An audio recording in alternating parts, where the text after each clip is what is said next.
ഭക്ഷണം നിർമ്മിക്കുന്ന ലോകത്തിലെ ഏറ്റവും വലിയ ചെമ്പ് നിങ്ങൾ കണ്ടിട്ടുണ്ടോ? രാജസ്ഥാനിലെ അജ്മീർ ദർഗയിലെ മനോഹരമായ കാഴ്ചകളിൽ ഒന്നാണ് അവിടുത്തെ രണ്ട് വലിയ ചെമ്പുകൾ. ദേഗ് എന്നാണ് ഈ ചെമ്പുകൾ അറിയപ്പെടുന്നത്. 458 വർഷങ്ങൾക്ക് മുമ്പ്, അതായത് 1568 അക്ബർ ചക്രവർത്തിയാണ് ഇതിലെ ഏറ്റവും വലിയ ചെമ്പ് ദർഗയിലേക്ക് സംഭാവന ചെയ്തത്. യുദ്ധത്തിൽ വിജയിച്ചാൽ ദർഗയിലേക്ക് ചെമ്പ് സമർപ്പിക്കുമെന്ന് അദ്ദേഹം നേർച്ച നേർന്നിരുന്നു. അതിന്റെ ഫലമായാണ് ഈ ചെമ്പ് അദ്ദേഹം നൽകുന്നത്.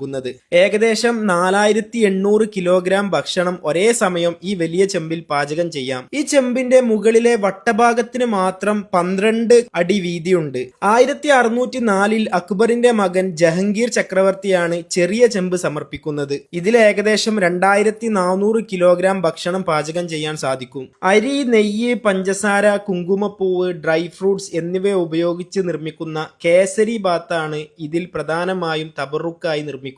ഈ ചെമ്പിന്റെ ആയം കാരണം ഇതിന്റെ ഉൾവശം വൃത്തിയാക്കാനും സാധനങ്ങൾ ഇടാനും വലിയൊരു കോണി ഉപയോഗിച്ചാണ് പാചകക്കാർ ഉള്ളിലേക്ക് ഇറങ്ങുന്നത്. ഈ ചെമ്പിന് താഴെയുള്ള അടുപ്പുകൾ വിറകും കൽക്കരിയും ഉപയോഗിച്ച് മണിക്കൂറുകളോളം കത്തിച്ചാണ് തീ പിടിപ്പിക്കുന്നത്. അജ്മീറിലേക്ക് സിയാറത്തിനെത്തുന്നവർ ഈ ചെമ്പിൽ നിക്ഷേപിക്കുന്ന പൈസയും അരിയും ഉപയോഗിച്ചാണ് അജ്മീറിലെയും പരിസരത്തെയും പാവപ്പെട്ട ആളുകൾക്ക് ഭക്ഷണം നൽകുന്നത്.